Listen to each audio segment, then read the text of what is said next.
What happened was. Hey friends, it's so nice to see you. It's today, the time is now. You are here and the weather is outside your window. Today's guest has been in 10 Broadway shows and nominated for 3 Tony Awards. He starred in the hit Disney Channel show Jessie and most recently in The Prom on Netflix. Please welcome my friend, Kevin Chamberlin. What happened was. Hi.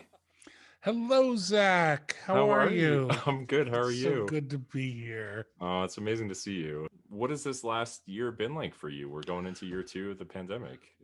It's not that different from my normal life because I'm just basically sitting around waiting for auditions to happen. You can't go to the gym and you can't go out to dinner. And I was trying to figure out how my art could push through. I was introduced to TikTok. So I started doing TikToks in November and it has exploded. Yeah.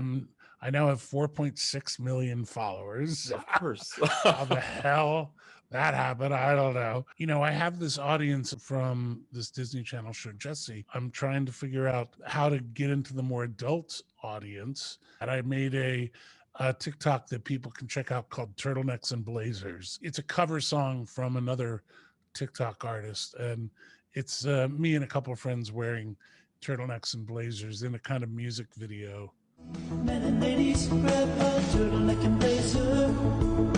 Turtleneck and blazer. Style so much that my face hurts. In a turtleneck and blazer. It's just kind of exploded. Initially, it was the Ratatouille the musical got me a lot of attention on TikTok, and it kind of created this whole new medium and art form. And we raised $2 million for the Actors Fund. Wow.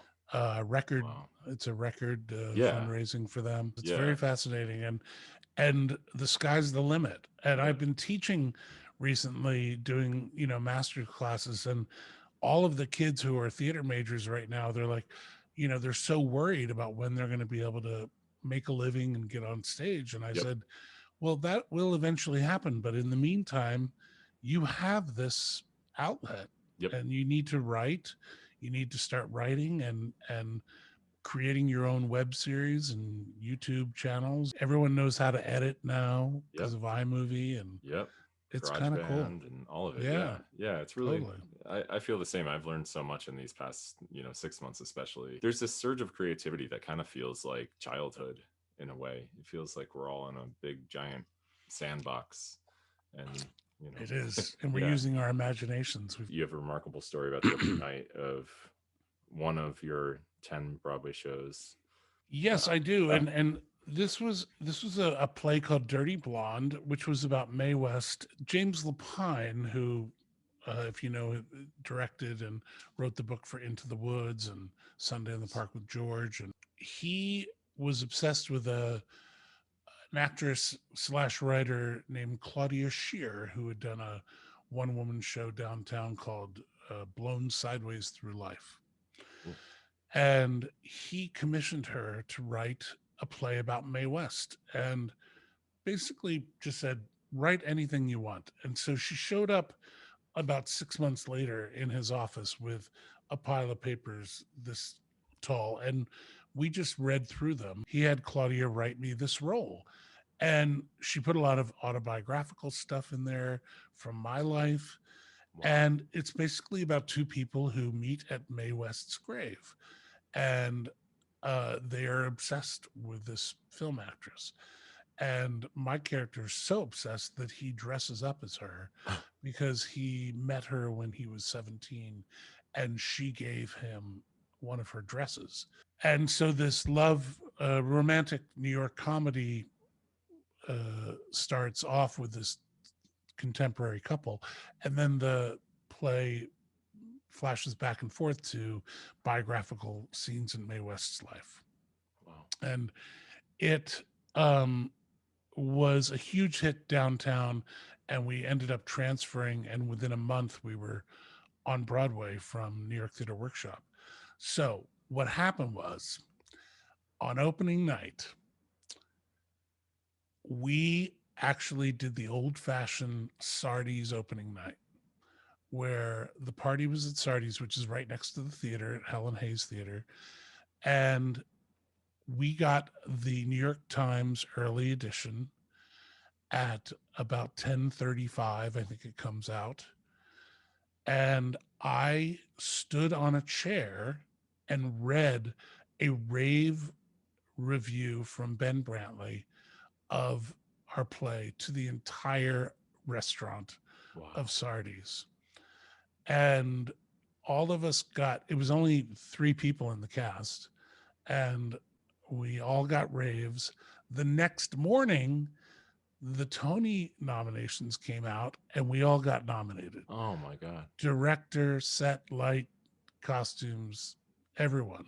Wow. And the 3 of us. Wow. So it really was, in terms of theater stories, it belongs in the what happened was category. Yeah. As one of the greatest theatrical Broadway experiences of my career. And the role was written for me. I played this character, Charlie, in the contemporary story, but I also played W.C. Fields and Cary Grant. It was right before Seussical. Wow. And I had to leave it to go into Seussical. Oh, that must have been difficult. It was difficult. It was difficult. And Seussical was a big flop. So, But not huge anymore. in a lot of ways. I mean, people know Seussical a lot better than Dirty Blonde. Yeah, absolutely. And it's done so much and beloved. I mean, it's a beautiful show. I mean, I've had a couple amazing moments on Broadway, and one of them was with you in the Lunt-Fontanne, because I saw my first Broadway show in that theater. It was Sandy Duncan in Peter Pan. Oh, yes. And I sat in the second row on the house left aisle. And when we would get bored and kind of cranky, I would look at that seat and go, hey, when I was 16, I sat in that seat and saw Sandy Duncan fly over my head. Yeah, and I would go back into the play and go, all right, I'm doing it for that person. Yeah. When I saw Peter Pan that night I saw Sweeney Todd, the original Sweeney Todd. Wow. And sat up in the balcony of the Gershwin. Sure. It was called the Uris at the time. And then I just got to do a year in Wicked. Yeah. And the same thing. I would look at that seat. And so I got to perform in the 2 theaters that I saw my first 2 Broadway shows in. Wow. So that's my other what happened was. No, that's legendary. I remember you telling that story about Peter Pan. And yeah, something you also often said right before that curtain rose and the show started, when we're all standing back there together and just like, oh God, it's the matinee, whatever. You would say, just at the split second, find the joy. Yeah. Find the joy. And it always got me right together. It's the title of my autobiography, I think. Good. I can't wait. It's one of my top. It's one of my. I've been teaching a lot on Zoom, and it's my. I have 5 rules for actors, and number 1 is find the joy. Number 2 is knowledge is power. 3, when you're auditioning, the content dictates the style that you're acting in. Right. So if you're auditioning for the Disney Channel, really know that you're going to audition in that kind of style acting, as opposed to a Law and Order audition where you're whisper acting and you're just totally different. Yeah. Right. Number 4 is devil is in the details. And then number 5 is less is more. And that's all you need to know, really. There you go. That's it. That's it. Yeah. It's so true. And we're just being truthful under imaginary circumstances. Yep. That's all acting is. Boom. There you go. Good night, kids. Amazing. I love that you remember that. Find the joy. Oh, yeah. I have a whatever happened was. What happened was they wrote me a song at the top of second act of Addams Family that lasted one night. I remember. Oh, yeah. And the curtain went up, and I went, "Yeah, please, and rutabaga, how to do you send into car, watermelon and rutabaga." Can I ask you some questions? Yes. Where are you right now? I'm in Silver Lake, California. Zodiac sign. A Sagittarius. First show you ever did. Tom Sawyer, I played Huckleberry Finn. Favorite work of art. My favorite painting is Guernica. My favorite movie is Local Hero. My favorite musical is Sweeney Todd. The first opera you ever saw. La Fille de Regiment with Dame Joan Sutherland Oh my God. at the Met, and I got to meet her Wow. afterwards and got an autograph. So my voice teacher was her personal assistant. Oh, okay. Wow. That's incredible. Favorite actor ever. Ned Beatty, Daniel Day-Lewis, Mark Rylance, Meryl Streep, Betty Davis, Judy Garland. Do you believe in past lives? I believe in past lives because I saw a piece on 2020 about a kid who was an extra in Hollywood films and knew everything about this person. He was like 6 years old. He could tell you what street he lived on in Beverly Hills, Oh my God. the name of his agent, the name of his children. It's a wild story and you have to look it up. Who might you have been in a past life? The only time I've ever felt it is when I was in South Carolina, in Charleston, South Carolina. I was at the Spoleto Festival, and I knew the names of the streets, and I knew my way around. A lot of times when you go to a town, you're like, what's north, what's south? I can't. Yeah. I knew exactly where I was at all times. Wow. You can only listen to one singer for the rest of your life. Who is it? Freddie Mercury. You can only listen to one genre of music the rest of your life. Broadway. You love it. I do. Oh, I love I that. do. I love that. Coffee or tea? Coffee. Favorite color? Olive green. Ooh. Best vacation spot? Club Orient in St. Martin. It's a nudist resort. Oh. A naturist resort Oh. where, you know, they have chalets on the beach, and but it got wiped out during hurricane. Oh. So it doesn't really exist anymore, and I'm hoping that they rebuild it. Beach or mountains? Beach. Okay, it's the red carpet of a film you're starring in. Who are you wearing? Anyone that makes big guy clothing. So probably DXL, Rochester Big and Tall. I was just going to say Yes. DXL. All my blazers are Oh, DXL. that's right, of course. Yeah. It's an open call for the best summer stock season you can ever imagine. What's your 16 bar cut? Sit down, sit down, sit down, sit down, sit down. You're rocking the boat. Yes.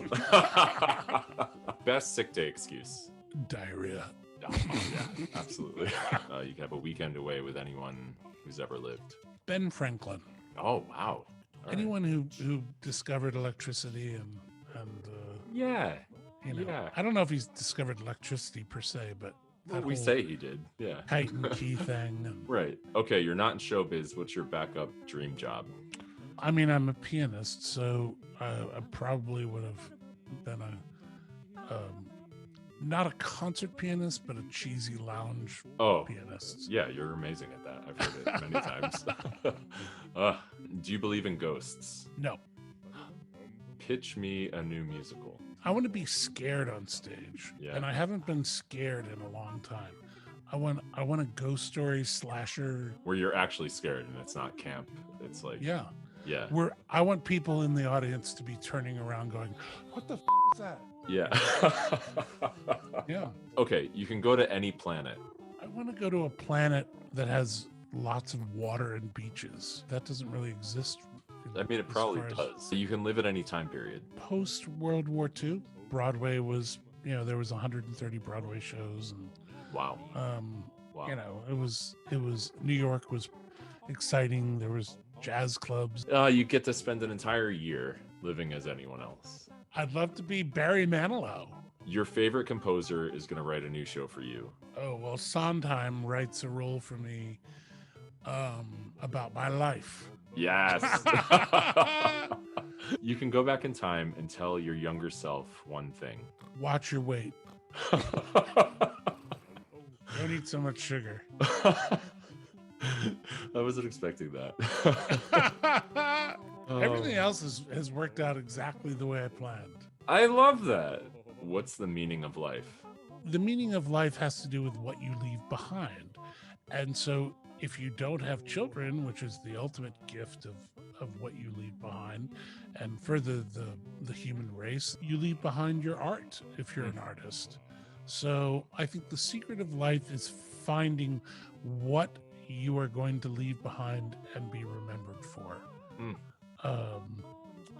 If you can give your life some meaning, then how wonderful that be. And it doesn't even necessarily have to be art. It can be the way you affected someone's life, the memory that you have left behind of what you did that lives on. Yeah. So you could have been a good neighbor. Yep. I love that. And so that whatever gives your life meaning. What's the high note of your life?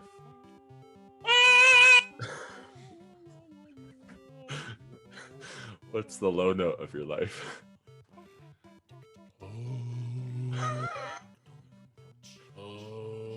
No, it's this one. Thank you so much. This has been such a treat. It's been a pure joy. That's all for today's episode. Puppies and rainbows till we meet again.